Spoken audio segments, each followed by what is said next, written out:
साथियों नमस्कार, स्वागत, अभिनंदन एक बार फिर से मेरे YouTube चैनल पर।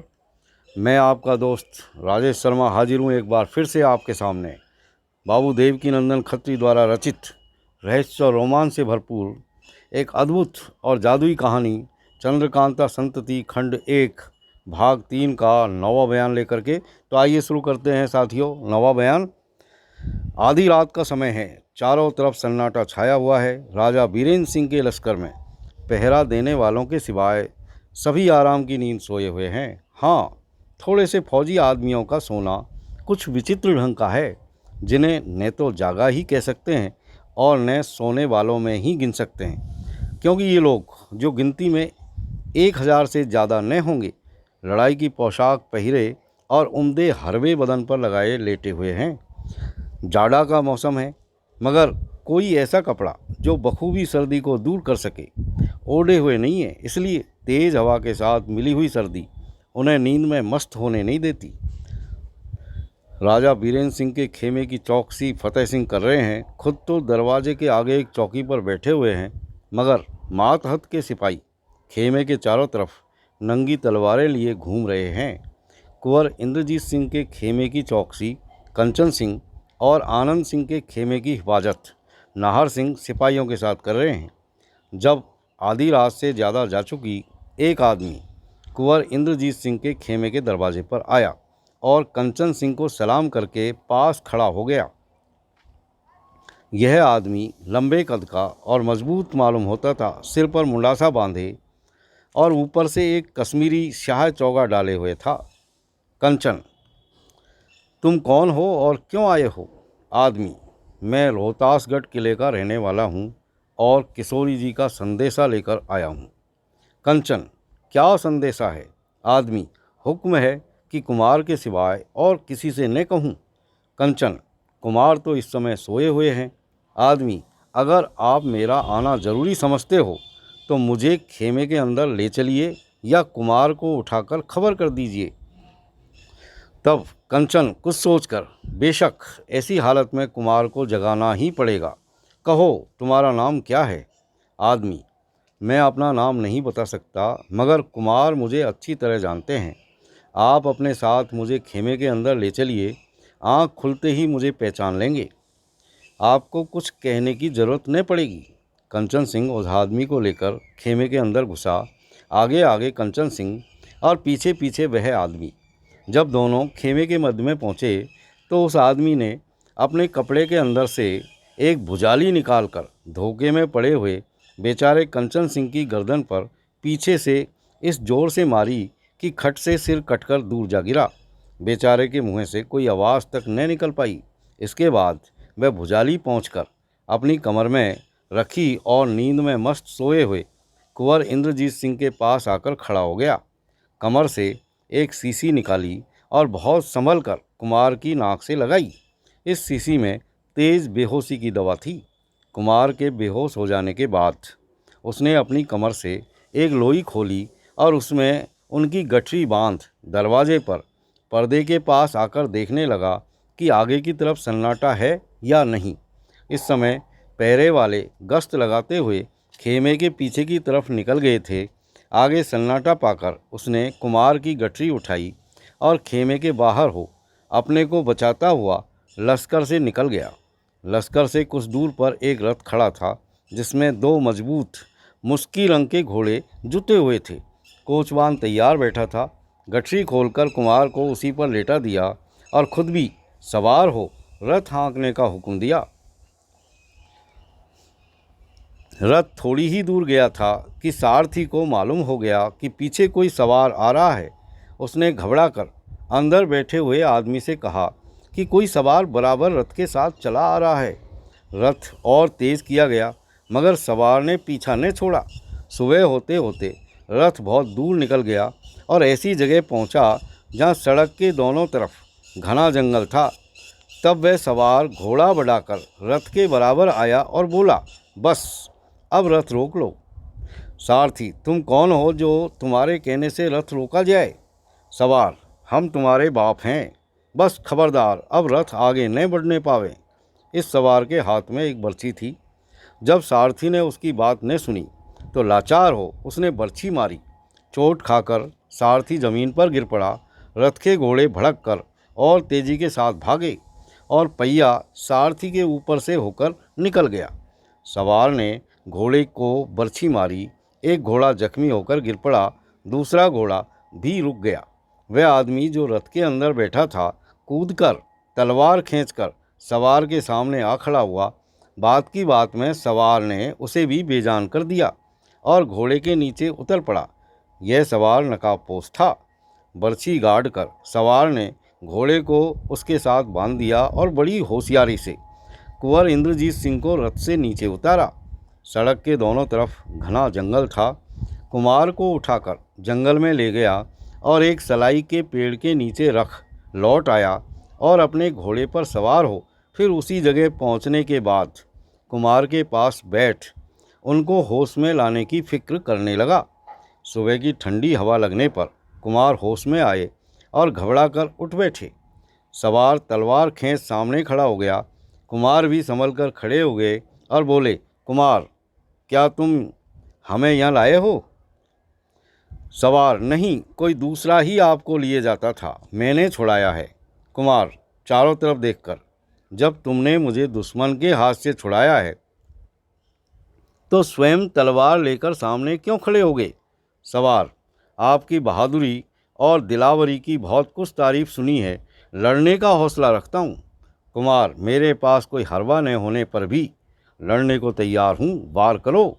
सवार, जो आदमी रथ पर सवार करके आपको लिए जाता था उसकी ढाल तलवार में ले आया हूँ, हाथ का इशारा करके। यह देखिए, आपके बगल में मौजूद है, उठा लीजिए और मुकाबला कीजिए। मैं खाली हाथ आपसे लड़ना नहीं चाहता।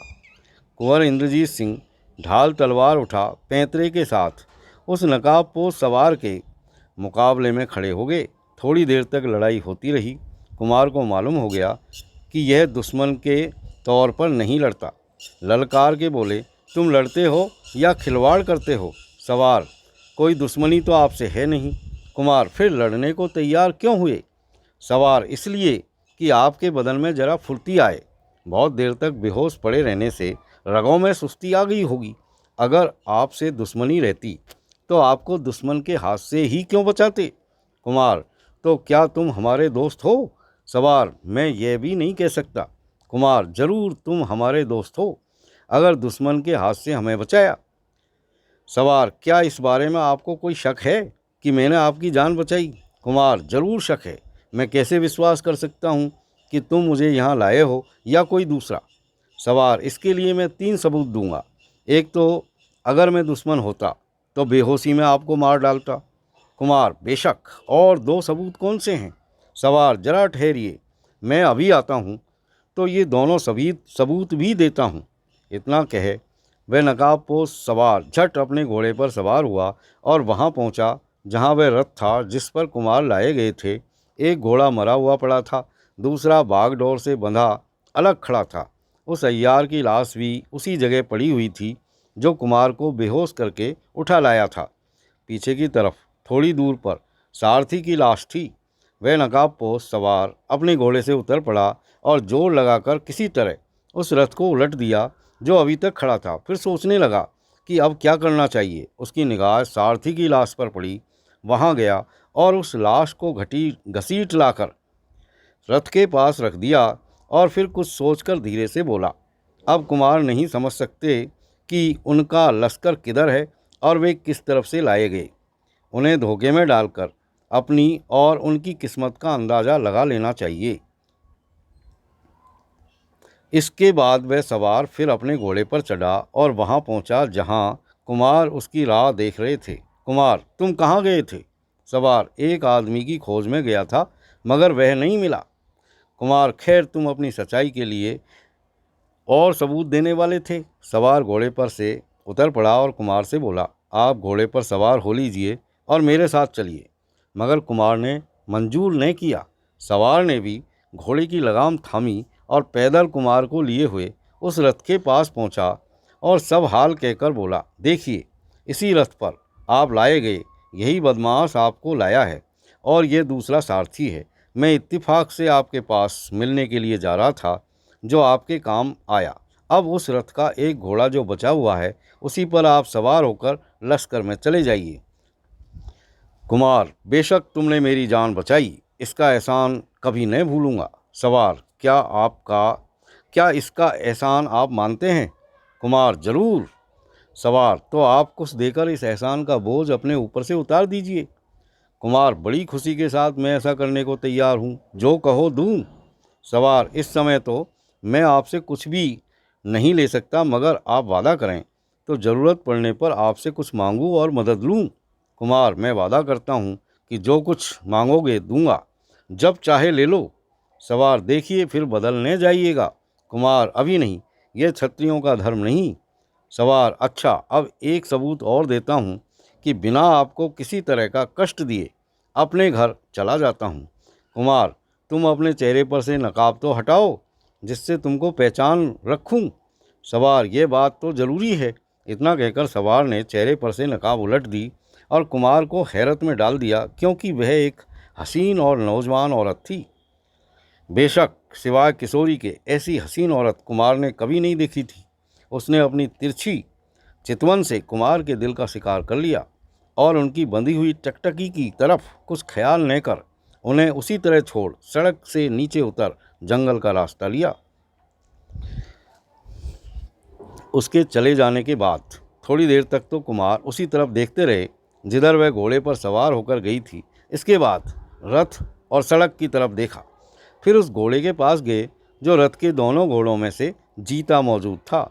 उसकी पीठ पर जो कुछ असबाब था खोल दिया, सिर्फ लगाम रहने दी और नंगी पीठ पर सवार हो उसी तरफ का रास्ता लिया जिधर वह नकाबपोश औरत उनके देखते देखते चली गई थी। भूखे प्यासे दोपहर तक घोड़ा दौड़ाते चले गए, मगर उस औरत का पता नहीं लगा कि किधर गई और क्या हुई। भूख और प्यास से परेशान हो गए और इस फिक्र में पड़े कि कहीं ठंडा पानी मिले तो प्यास बुझावें, मगर इस जंगल में कहीं किसी सोते या झरने का पता नहीं लगा। लाचार वे आगे बढ़ते ही गए और शाम होते तक एक ऐसे मैदान से पहुँचे जिसके चारों तरफ तो घना जंगल था, मगर बीच में सुंदर साफ जल से लहराता हुआ एक अनूठा तालाब था। कुंवर इंद्रजीत सिंह उस विचित्र तालाब को देख बड़े ही विस्मित हुए और एक टक उसकी तरफ देखने लगे। इस तालाब के बीचों बीच एक खूबसूरत छोटा सा मकान बना हुआ था, जिसके चारों तरफ सहन था और चारों कोनों में 4 औरतें तीर कमान चढ़ाए मुस्तैद थी। मालूम होता था कि ये अभी तीर छोड़ा ही चाहती है। मकान की छत पर एक छोटे से चबूतरे पर भी एक औरत दिखाई पड़ी, जिसका सिर नीचे और पैर आसमान की तरफ थे। बड़ी देर तक देखने के बाद मालूम हुआ कि ये औरतें जानदार नहीं हैं, बल्कि बनावटी है, जिन्हें पुतली कहना मुनासिब है। एक छोटी सी डोंगी भी उसी चबूतरे के साथ रस्सी के सहारे बंधी हुई थी, जिससे मालूम होता था कि इस मकान में ज़रूर कोई रहता है, जिसके आने जाने के लिए ये डोंगी मौजूद है। कुमार घोड़े की लगाम एक पत्थर से अटकाकर तालाब के नीचे उतरे, हाथ मुँह धो लिया और जल पिया और कुछ सुस्ताने के बाद फिर उसी मकान की तरफ देखने लगे, क्योंकि कुमार का इरादा हुआ कि तैरकर उस मकान तक जाएं और देखें कि उसमें क्या है। सूर्य अस्त होते होते एक औरत उस मकान के अंदर से निकली और सहन पर खड़ी हो कुमार की तरफ देखने लगी। इसके बाद हाथ के इशारे से कहा कि यहाँ से चले जाओ। कुमार ने उस औरत को साफ पहचान लिया कि यह वही नकाबपोश सवार है जिसने कुमार को रथ पर ले जाते हुए अय्यार के हाथ से बचाया था। तो साथियों, यहाँ ये 9वां बयान समाप्त होता है और अगले बयान 10वें बयान के साथ फिर हम आमने सामने होंगे। तब तक के लिए have a nice time. Thank you very much for watching.